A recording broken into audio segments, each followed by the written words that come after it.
Ah, eu não acredito. Os dois? Isso não é uma bitributação? Não, isso não é uma bitributação. E não é bitributação por quê? Não é bitributação porque você está falando em fatos geradores diferentes. Um acréscimo patrimonial e o outro em valorização decorrente de obra pública. Entretanto, é bom lembrar que você fique bem atento. Existe uma legislação que vai nos favorecer neste caso. Eu estou falando de um decreto-lei de 1967. Quer anotar? Decreto-lei 195 de 67. Decreto-lei 195 de 67. Esse decreto-lei, ele dispõe a respeito da contribuição de melhoria. E lá no artigo 17 desse decreto-lei, tem algo bastante interessante para a gente. Nesse artigo 17, você vai perceber que, uma vez paga a contribuição de melhoria decorrente naturalmente de obra pública que ensejou a valorização do seu imóvel, esse valor pago a título de contribuição de melhoria, ele pode ser deduzido do pagamento do imposto de renda. Portanto, você paga os dois tributos, de fato, isso é verdade. Tanto o imposto de renda como a contribuição de melhoria. Contudo, o valor que você pagou a título de contribuição de melhoria pode ser deduzido do pagamento do imposto de renda. Ficou claro? Deixou bem anotado aí? Já, cuidado, acréscimo patrimonial, sempre enseja a cobrança, a incidência do imposto de renda, mesmo que seja um acréscimo decorrente de uma obra pública, onde você também estará sujeito à contribuição de melhoria. Ficou claro? Vamos passar, portanto, dando mais uma pergunta. Vamos lá? Próxima pergunta. Professor, acabei de abrir uma empresa e recebi um comunicado exigindo o pagamento de uma contribuição por parte de uma determinada associação empresarial. Sou obrigado a pagar ou não? Olha, isso na verdade pode ser a dúvida dele, mas é bem possível que seja a dúvida de você também. Por quê? Porque ele acabou de abrir uma empresa. E ele está um pouquinho assustado com as inúmeras cartinhas, digamos assim, os inúmeros comunicados de cobrança de valores que ele nem sabe exatamente do que se trata. Bueno, vamos imaginar que ele tenha aberto aqui, talvez seja que já a maioria no país, uma microempresa, uma empresa de pequeno porte. Microempresa ou empresa de pequeno porte.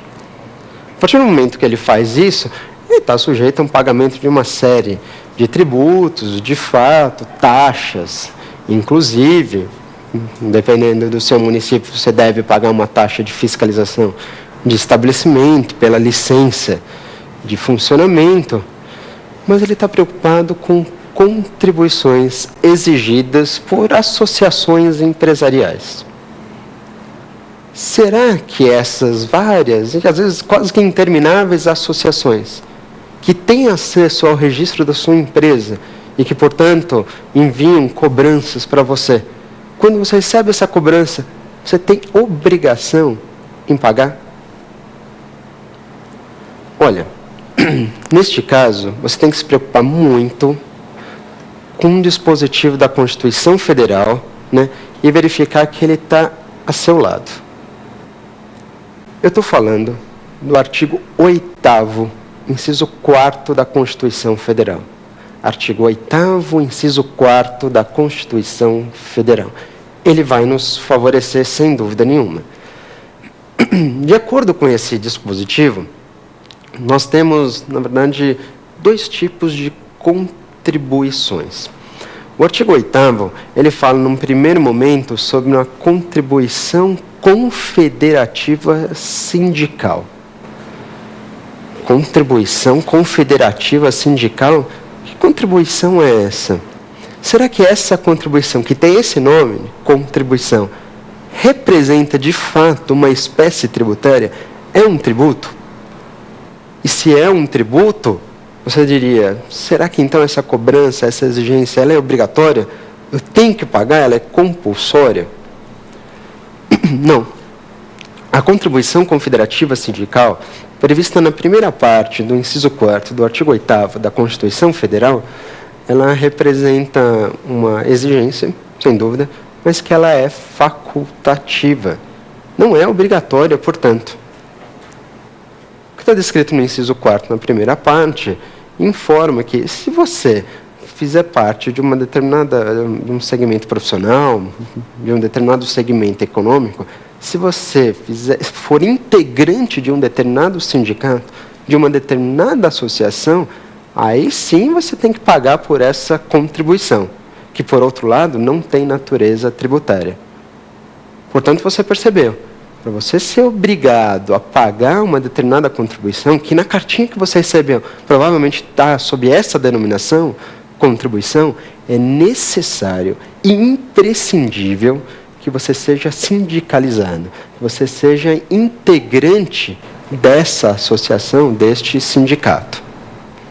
Caso contrário, se você não for integrante, se você não tiver optado por fazer parte dessa associação, desse sindicato, você não tem obrigação de pagar essa contribuição.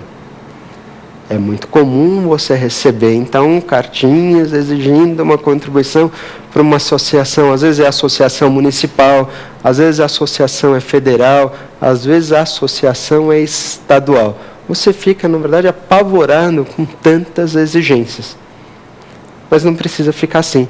Afinal de contas, esses vários comunicados, esses vários boletos que você recebe, na verdade, são entregues justamente a esse novo endereço dessa nova empresa, mas não obrigatoriamente você precisa pagar.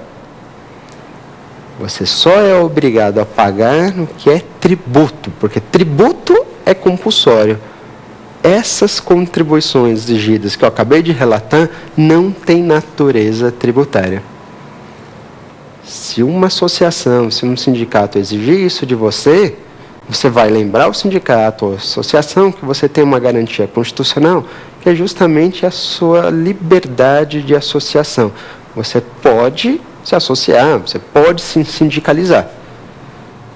Mas se você não quiser fazer parte desses entes, ou dessas entidades, você não é obrigado, você tem total liberdade garantida, inclusive pela Constituição Federal. Para quem estiver, na verdade, anotando um pouquinho mais a respeito disso, tem até súmula do nosso Supremo Tribunal Federal favorável a essas palavras que eu acabei de trazer para vocês.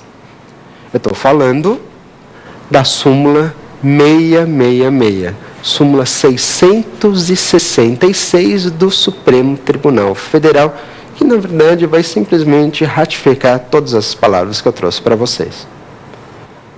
Muito bem. Portanto, o inciso 4º do artigo 8º da Constituição Federal, num primeiro momento, ele fala da contribuição confederativa sindical, contribuição essa que você sabe agora, que não tem natureza tributária, portanto, você não é obrigado a pagar, e que, por seu turno, não deve ser confundida, na verdade, com a contribuição sindical, ou aquilo que a gente costuma chamar de imposto sindical.